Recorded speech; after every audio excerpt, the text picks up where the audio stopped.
Hi, class. I am sorry that I missed class on Wednesday. I was having car troubles, but I have come up here to go over the guidelines with you all of the informative speech. It seems like everybody is on the right track since I graded your workshop. It seems like everybody knows what is required, but nevertheless, let me go over the guidelines. So for the informative speech, your speech is meant to enlighten or increase awareness about a topic. Like we talked last week, you want to make sure that in your formative speech stays informative and it doesn't lean persuasive. Persuasive speeches, process speeches are not appropriate because they require multiple steps. It doesn't follow the right format. So again, if your speech topic has a how-to element to it when you're phrasing it, it is a process speech and it's not allowed unless you will talk to me ahead of time about it. It is a 4 to 5 minute speech, meaning that you have to hit the minimum of 4 minutes, maximum of 5. You also need those 2 to 3 sources to back up your arguments. Like we talked about last week, you do need those oral citations. So anything like according to, stated by, so and so stated is an appropriate oral citation. You have to cite 2 different sources in your speech, and they have to be 2 different sources. You are required to use some type of visual aid. It doesn't really matter which one you use, but you are required to use one.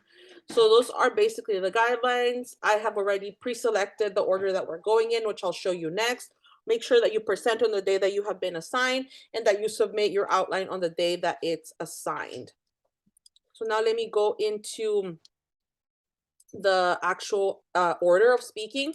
So we have divided our informative speeches into 2 days. So for November 2nd, which is this upcoming Wednesday, we have Jonathan, Amparo, Catherine, Amna, Amagiak, Desiree, Alan, Sean, Anthony, Fabian. Daniel will be making up his anecdotal speech that day. But these are all the people that we will have going on November 2nd. If you are delivering your speech on November 2nd, you are required to submit your outline that Friday, November 4th by 11:59 p.m. And you will be peer reviewing people who present the following week, which is the week of the 9th. And your peer reviews are due that Thursday. The reason why they're due on Thursday and not on Friday is because November 11th is Veterans Day. So that day, we don't do any work. For the second week, November 9th, we have Daniel, Ariel, Abraham, Gabriel L., Gabriel U., Danielle, Mia, Yaneth, Martiros, Veronica, and Javier. They will be going on the 9th. Their outline is due that November 10th, that Thursday. And they're the ones who are going to be submitting peer reviews for the people who spoke on November 2nd, and those will be due on that day. So make sure to check back here and know when everything is due. Because we are so close to the end of the semester and we only have a few weeks, I will not be offering makeups for anyone unless you have a really big emergency that you can provide me documentation for, then that would be a different situation. But for the most part, I will not be allowing makeups. Also, make sure that you are in class on time. If you are not on class on time, the doors will be locked, so you won't be able to come in. And if I have to go open the door for you all, you will be losing points on your speech.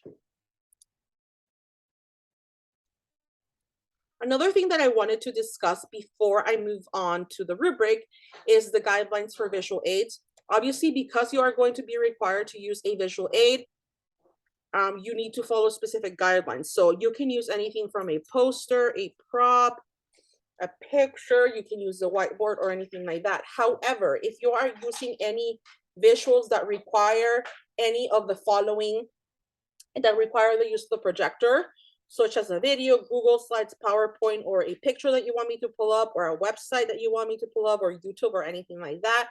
If you're using any of the sort, you have to email me that visual aid at profmclasses@gmail.com. This is an email that I've specifically created for visual aids to be sent there. If you're using Google Slides, you have to grant me full access to that particular account. And when you are sending me your email, make sure that your email has, your name on it somewhere in there. I have received emails that have like really weird names, like steaklover like at Gmail. Make sure that your email has your name on it and that you let me know which class you're from, Crumbs 101 Valley College. You have to email me the day before the presentation. So if you're presenting on November 2nd, all of your visuals, if you're using any of these visuals, like a video, Google Sites, PowerPoint, or picture, you have to email me your visuals the day before. So that Tuesday is when you have to email me. If you're presenting on the 9th, you have to email me the Tuesday before by 11:59 p.m. However, you can email me weeks ahead of time if you want to submit your visual.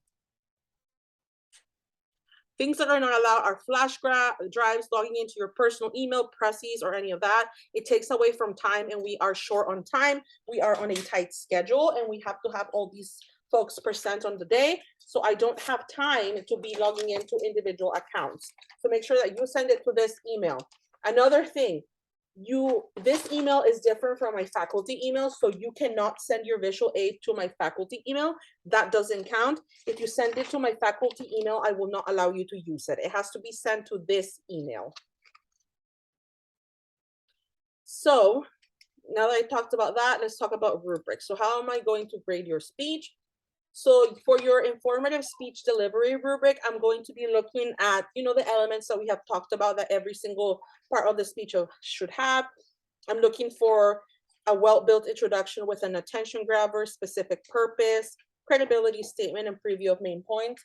I'm also looking for body paragraphs that have clear transitions, that are well put together, and that you orally cite those two sources. For your conclusion, I'm looking that you wrap your specific purpose, your main points up, and that you end with a closing statement. And for the delivery, I'm making sure that you make more eye contact, that you use your hand gestures, that you do not read from either your screen for your PowerPoint or from your outline. You are only allowed to use flashcards. Make sure that you use your space effectively. You will be allowed to use the clicker for class for presentations. Also, make sure that you meet that 4 to 5 minute mark. This time, I'm only allowing you to go over 20 seconds. If you go over more than 20 seconds, your speech, you will start losing points then. So your delivery is out of 67 points.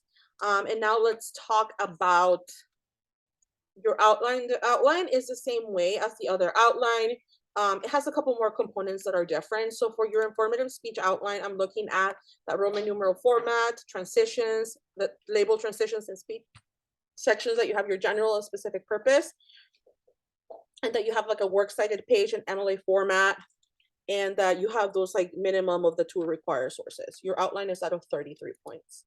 I know a lot of you were asking me if there was a sample outline, and yes, there is a sample outline that I have posted. It's literally right here. The sample outline is right here. The sample outline is one that was written by a student who talked about YouTube in the beginning of YouTube. So this is a great outline. This outline got 98% on it. It was really well done. So make sure that you go ahead and follow along this outline. This outline is well done. And if you follow along something similar to this, then you will be getting a good grade. So I will be seeing you all next week. Please make sure that to watch the video, make sure that you're ready for your speech. There is no excuse for you not to be ready.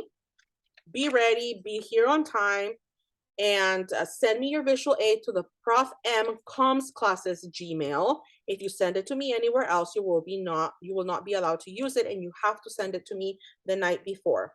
I will see you all next week, and thank you for being super patient with me.